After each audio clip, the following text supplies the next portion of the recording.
Hello and welcome. Today we are looking at the new France. It's been a while since 1.30 came out and I was supposed to do this video back then, but we'll call it new anyways.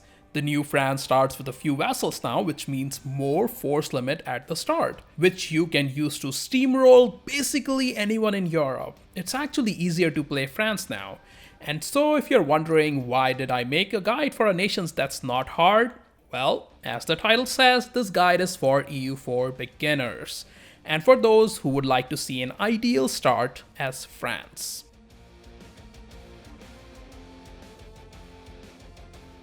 If you want the best start you can get, restart till Burgundy does not rival you. That actually happens fairly often, so it's not hard to get.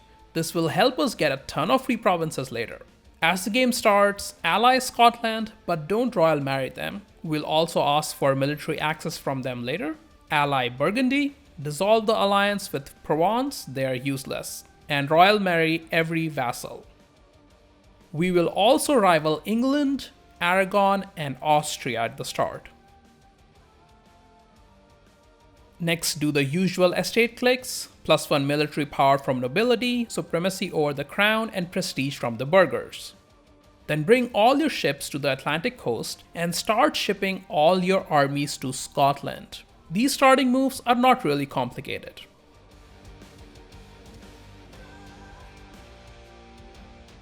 The war with the English has a small RNG part to it. There's a chance that the main event fires before your armies are across the channel, in which case, well, either your game crashes or you just fight the war, call in your allies and take back what you can. It is an easy war. But ideally, you want to start that war. So if the main event hasn't fired yet, as soon as your armies are in Scotland, declare war and call in Scotland and Burgundy with promise of land. England will have Portugal and maybe a couple of Irish minors as allies. The idea here is to let your vassals and Burgundy siege down provinces in the mainland, and your armies will siege down all of England including London. This war is actually super easy and we can get 100% war score against England. I first pieced out Portugal for some money and war reps. You could also take Sweden from them, but you'll have to go and siege it down, which is hard as you probably won't have naval supremacy just yet. We can just take it in a later war.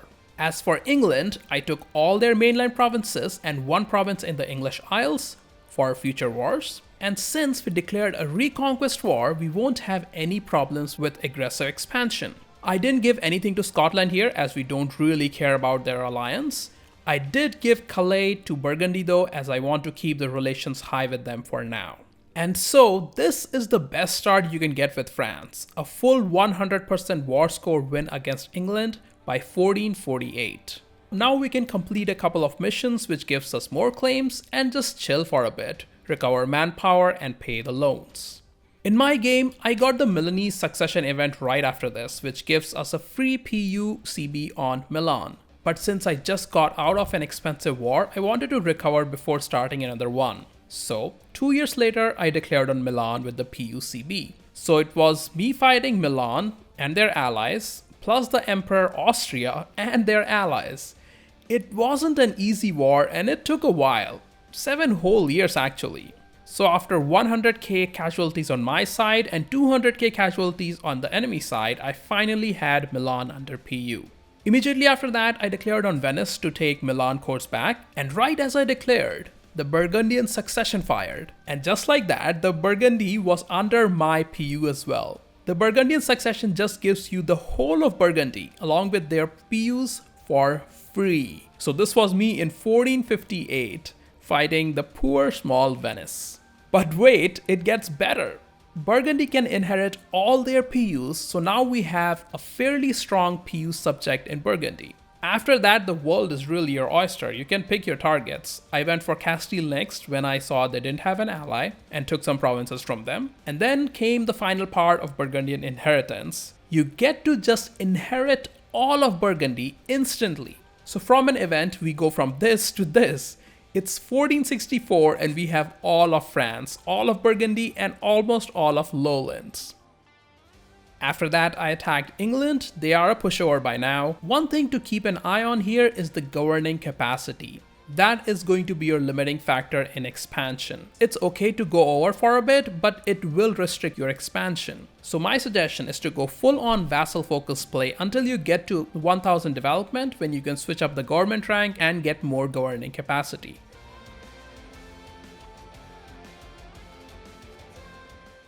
If you have ever played France before, you would know France playthrough has a few disasters coded in it. So let's look at how to tackle them.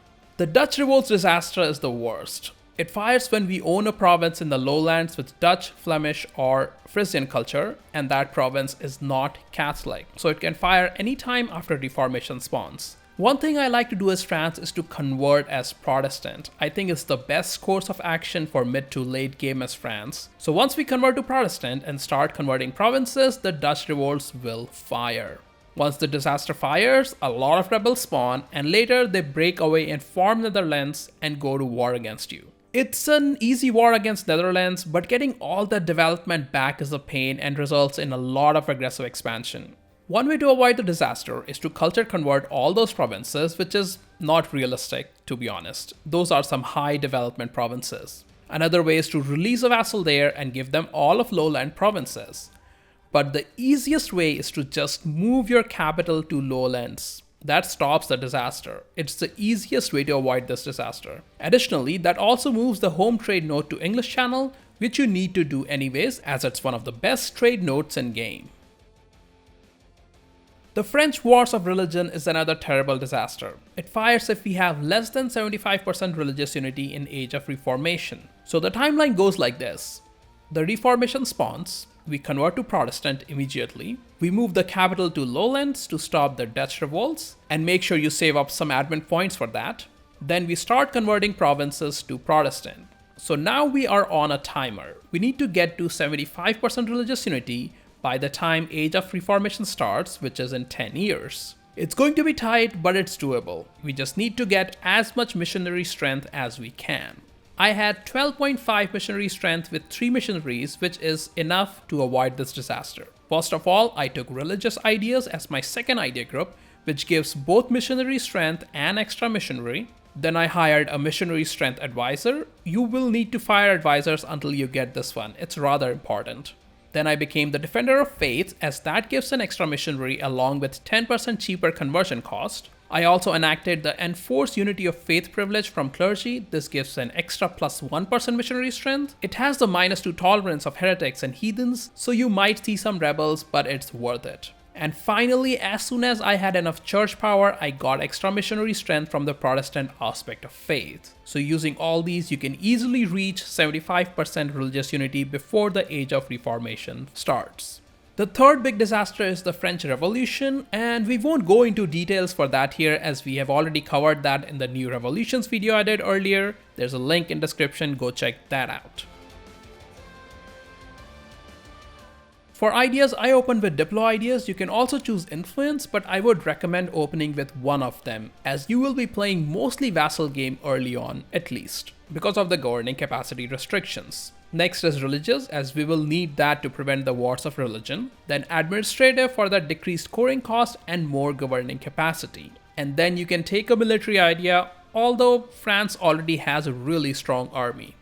France enjoys a strong economy and a strong army, and with this starting strategy, you can run over almost any nation fairly easily. Also, once the religious leaks fire, select the Protestant side and declare war on Austria as soon as possible. AI usually takes a long time to select sides, so early on you can have a lopsided war and get those religious war modifiers without much problems. In my game, I had expanded fast with a lot of vassals, Wales in England and Irish Minor, Lyon, Catalonia in Spain, and Fez in North Africa. That's how you will need to play with France early on, with a lot of vassals.